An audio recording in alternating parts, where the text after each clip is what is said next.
Last month, the United States government made public more than 4,000 classified files connected to the disappearance of Amelia Earhart. After nearly 9 decades, most people expected these documents to finally settle the matter. They didn't. The release turned out to be largely underwhelming.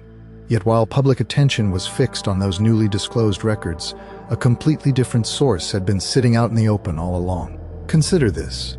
When the New York Times reported on the declassification, they cited Richard Gillespie of the International Group for Historic Aircraft Recovery, known as TIGAR, who pointed out that much of the most valuable material on Earhart isn't held in the National Archives at all. His organization had tracked it down elsewhere and posted it on their website. So I decided to look for myself. What I found was tens of thousands of pages, original radio transcripts from the USS Itasca, Navy search records from 1937, forensic evaluations, all of it publicly accessible for years. And once you actually read through the primary sources, not the headlines, but the raw documentation, what takes shape isn't an unsolvable puzzle. It's a tragedy, a preventable one. Because here is what the record actually shows. On July 2, 1937, the USS Itasca lost all communication with Amelia Earhart at 8:43 in the morning. That is the standard account. But radio operators hundreds of miles away continued intercepting transmissions for days afterward, signals suggesting she never went down in open water at all. It's time to take a serious look at what the radio record actually reveals. First, some background. There are 2 things most people don't know about Earhart's final journey. For one, this was her second attempt at circumnavigating the globe. For another, she was originally meant to fly with 2 navigators. Fred Noonan had been joined on her first attempt by a man named Harry Manning. But during that earlier effort, the landing gear collapsed on takeoff in Hawaii. The aircraft was carrying nearly 1,000 gallons of fuel and by every calculation should have ignited, but somehow didn't. Manning, rattled by the close call, chose not to gamble with his life a second time and withdrew from the mission. That first accident occurred in March 1937 and delayed the circumnavigation attempt by several months. When Earhart and Noonan finally set out again, they vanished without a trace. Manning had been indispensable because he was the only one of the 3 who genuinely understood radio communication. When he learned Earhart planned to go ahead with only Noonan, he was deeply troubled, and with good reason. Neither Earhart nor Noonan had developed any real fluency in Morse code. Both of them gravitated toward voice transmission because it felt more intuitive, but that preference came with a serious drawback. Voice signals deteriorate. They get swallowed by interference and atmospheric noise. Morse code, by contrast, slices through static and rough weather conditions with far greater consistency. Over open ocean in a survival scenario, the difference is not trivial. Manning wasn't alone in his reservations about Earhart's skill level.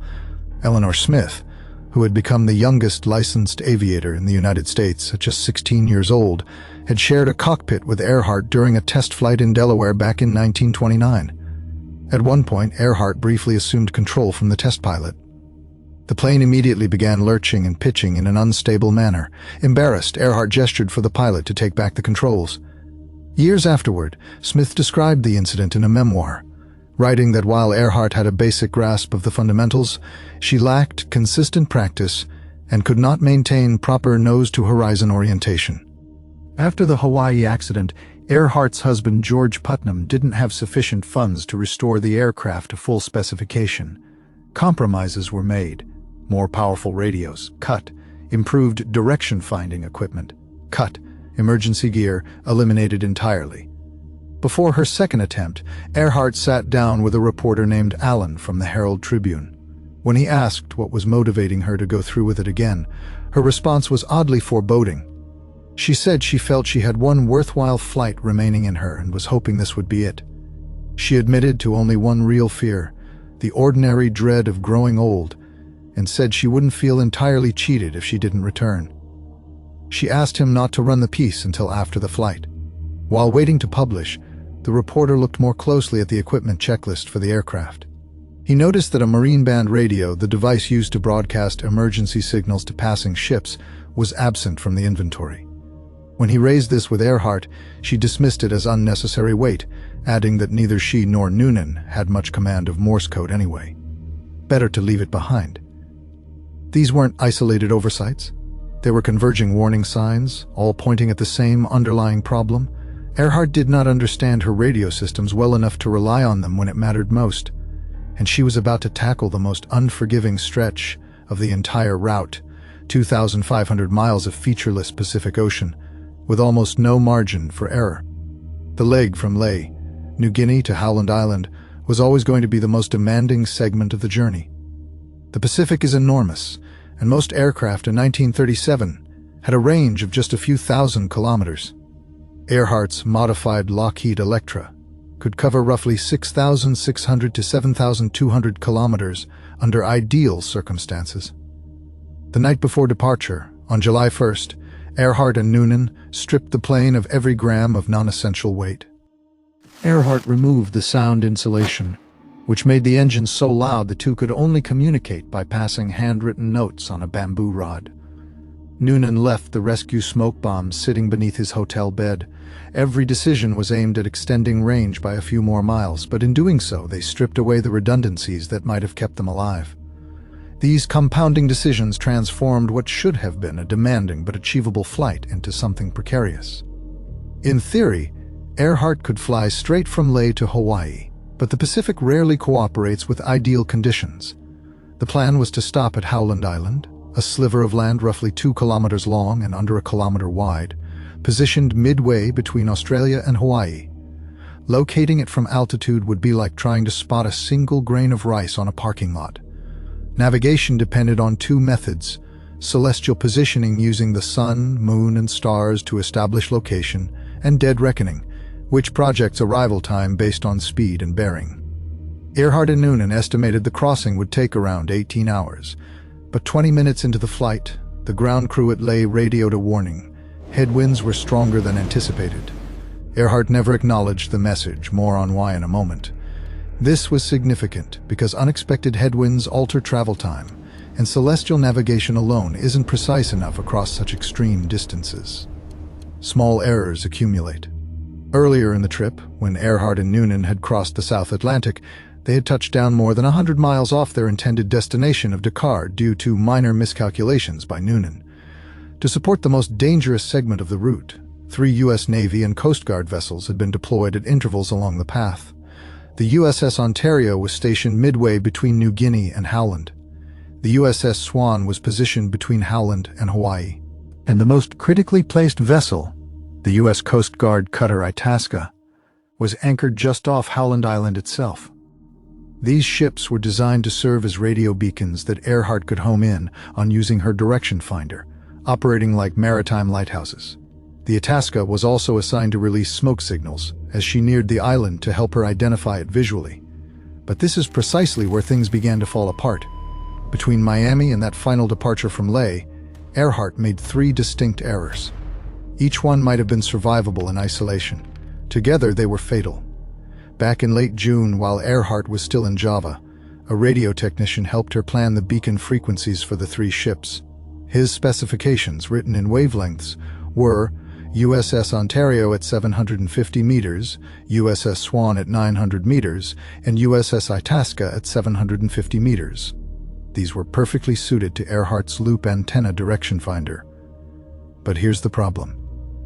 In 1937, radio waves were commonly expressed in 2 different units: wavelength in meters, or frequency in kilocycles, what we now call kilohertz. The technician had been speaking in wavelengths. Earhart needed to convert them to frequencies. The calculation is straightforward. Wavelength multiplied by frequency equals the speed of light, which is a fixed value. So 750 meters converts to 400 kHz, and 900 meters to 333 kHz, and so on. But on June 27, 1937, Earhart transmitted her frequency assignments to the ships: Ontario at 400 kHz, Swan at 900 kHz. For the Ontario, she had converted correctly. For the Swan, she used the wavelength number as is and assigned it as a frequency without converting. And for the Itasca, the most crucial beacon of all, she specified 7.5 megacycles, or 7,500 kHz, a catastrophically wrong figure. Why does this matter so much? Loop antennas like the one fitted to Earhart's aircraft can only take reliable directional bearings on frequencies up to roughly 1,800 kHz. By directing the Itasca to transmit at 7,500 kHz, she had asked the most important ship in the network to broadcast on a frequency more than 4 times beyond what her direction finder could use. In her message, she did ask to be notified if the assigned frequencies were unsuitable. Nobody on the Itasca raised a concern. They simply assumed she was familiar with her own gear. The ship powered up its transmitter at 7,500 kHz and waited for an acknowledgement that would never come. That was the first critical mistake. Weeks before this, Earhart had already made a second decision with equally serious consequences. When Earhart arrived in Miami in late May, she had the trailing antenna removed from the aircraft, a 250-foot wire designed for Morse code communication on 500 kHz. Since neither she nor Noonan were capable Morse operators, she considered it dead weight. What she failed to grasp was that removing it also cut off her ability to communicate with vessels on 500 kHz, the one frequency those ships' direction finders were actually calibrated to use when tracking a distress signal. With only the small fixed antenna mounted atop the fuselage, her transmitter could output roughly half a watt of power. For context, that's less than a standard Christmas tree light bulb. She was effectively attempting to broadcast across the Pacific Ocean with the radio equivalent of a whisper. The shortened antenna created an additional complication, an impedance mismatch with the transmitter that distorted her voice transmission into something operators described as overmodulated, garbled, and hard to interpret clearly. A backup measure had been arranged. A direction finder was stationed on Howland Island specifically to track bearings on Earhart's 3,105 kHz transmissions. But that direction finder also used a loop antenna, which, just like hers, was incapable of accurately tracking frequencies above 1,800 kHz. Everyone involved assumed it would work because no one had fully investigated the technical constraints of the equipment. That was the second critical failure. And the third? Harry Manning had flagged it from the very beginning. By committing solely to voice communication, Earhart had eliminated her most dependable backup. In the tropically charged atmosphere, saturated with static, combined with a weak antenna and an overmodulated signal, abandoning Morse code had been a grave miscalculation. Now let me walk through what the radio logs actually document for July 2, 1937. About 7 hours into the flight, at 7:20 GMT, the Itasca began picking up Earhart's transmissions but could barely make out what she was saying. Operators attempted to contact her repeatedly. She never replied. This strongly indicates that her receiving system had already gone down. The most plausible explanation is that lightning or static discharge had damaged what's called the send-receive relay, a switching component that routes the antenna to either the transmitter when broadcasting or the receiver when listening. If it locked in transmit mode, Earhart could send messages but hear nothing coming back. 9 hours in, Earhart expected to be passing the USS Ontario. She listened on 400 kHz for Morse code signals and heard nothing. The plan had called for the Ontario to wait until Earhart requested transmissions, but without the trailing antenna, she could only transmit on high frequencies, far above the low-frequency range the Ontario was designed to receive.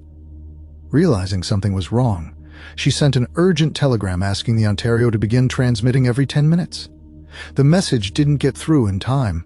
At roughly 15:15 GMT, about half an hour later, the Itasca received a message from Earhart asking them to take a bearing on her immediately and report back within 30 minutes. She said she was approximately 100 miles out. She likely meant on the half hour rather than in half an hour. Then at 19:12 GMT came the transmission that changes the picture entirely. Earhart's voice reached the Itasca with a message that has become one of the most haunting in aviation history. She reported the Itasca must be directly below her now, but she couldn't spot it. Fuel was nearly gone, 30 minutes at most. She had been unable to establish radio contact. She was flying at 1,000 feet. The alarm in that message is unmistakable. The Itasca was broadcasting with enough power that its signal was being received as far away as San Francisco. Earhart's voice was coming through clearly at the ship, but she couldn't hear a word back. She believed the radio had quit entirely, and she had 30 minutes of fuel left. At 19:25 GMT, Earhart tried a different approach.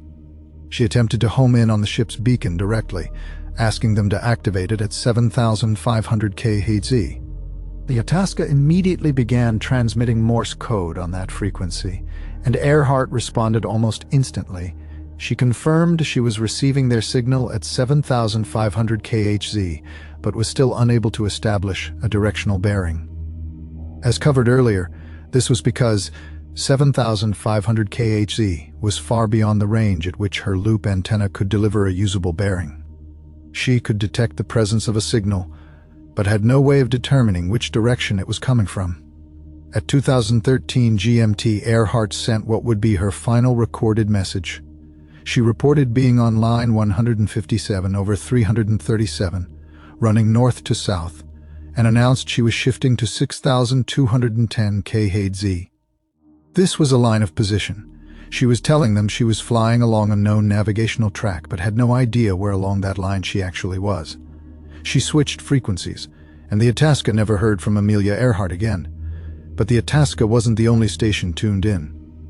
In the immediate wake of Earhart's disappearance, the U.S. Navy issued an urgent broadcast: monitor frequencies 3,105 and 6,210 kHz, Earhart's channels. Her aircraft radio was engineered to operate within a few hundred miles. But under the right atmospheric conditions, radio waves can deflect off the ionosphere and reach across thousands of miles. And in the days that followed, some listeners caught something. A 15-year-old girl in St. Petersburg, Florida, hurriedly wrote down what she heard, a voice saying the water was rising and calling out for help. A housewife in Toronto heard someone say the aircraft had taken on water, and they couldn't hold on much longer. A woman named Nina Paxton in Kentucky picked up what appeared to be Earhart's actual call sign, cock, followed by a voice saying they needed to get out and couldn't remain there. The Coast Guard and Navy logged 120 reported interceptions. Most were written off as misidentified static or false alarms. But Tigar went back through those records and identified 57 that the organization considers credible. All of them fell between July 2nd and July 5th.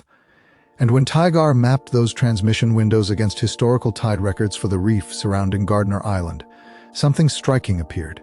Every single credible report had been logged during low tide. Why would tidal conditions influence when transmissions were sent? Here is the theory. If the aircraft had come to rest partially submerged on a reef, Earhart would have faced a fundamental problem. The radio required power from the plane's battery, but so did the engine starter. She couldn't leave the radio running continuously without depleting the battery and losing any chance of restarting the engine.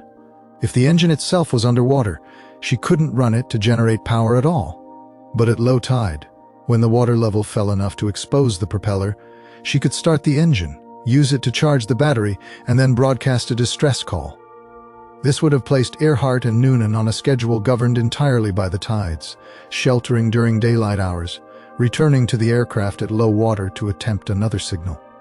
If accurate, this means they survived the landing and remained alive for at least 3 days, sending out calls for help while the search was sweeping thousands of miles in the wrong direction. If Earhart did reach Gardner Island, physical evidence should exist, and 3 years after her disappearance, someone found something. In 1940, a British colonial officer named Gerald Gallagher discovered human bones on Gardner Island, along with a woman's shoe, a sextant case, and a glass jar of freckle cream from the 1930s. A physician in Fiji examined the bones and declared them to be male. They were discarded. This was less negligence than a reflection of the times. Forensic osteology, the scientific examination of skeletal remains, barely existed as a formal discipline in 1940. The consequence is that DNA analysis is no longer possible. The bones are gone, but the original measurements survived. In 2018, forensic anthropologist Dr. Richard Jantz re-examined those historical measurements using modern analytical software called FORDISC, which estimates biological sex and population ancestry from skeletal proportions. It is widely used in contemporary forensic science, though not without its share of critics. Jantz compared the bone dimensions against Earhart's known measurements, drawn from photographs and her pilot's license records. His conclusion: the skeletal proportions matched Earhart's more closely than 99% of individuals in the reference database. Gallagher's original report had also noted that the bones were located near traces of campfires, turtle shells, and bird remains, evidence that whoever ended up there had managed to survive for some period of time before dying.